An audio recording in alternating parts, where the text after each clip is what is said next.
आज सुबह के 4 बज रहे हैं, 4 सवा 4, और आज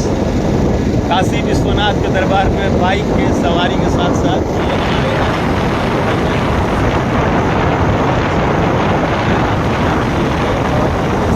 बाइक की सवारी काशी विश्वनाथ बनारस में। ये है एकदम बाइक का नज़ारा पूरा, और बहुत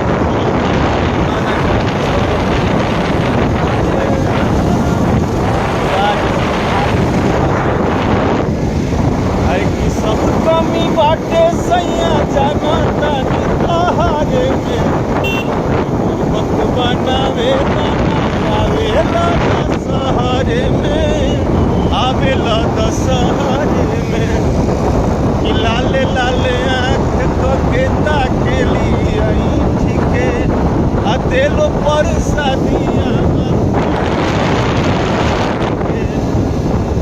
कि भोरे भोरे लोढ़े जाई जब बहरा घरवा में देवरा लगाई दे लहरा,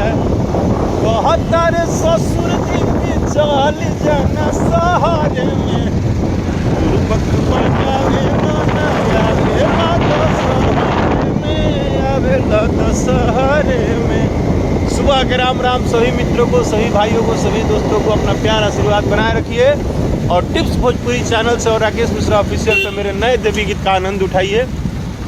अपना आशीर्वाद प्यार देते रहिए। हर हर महादेव।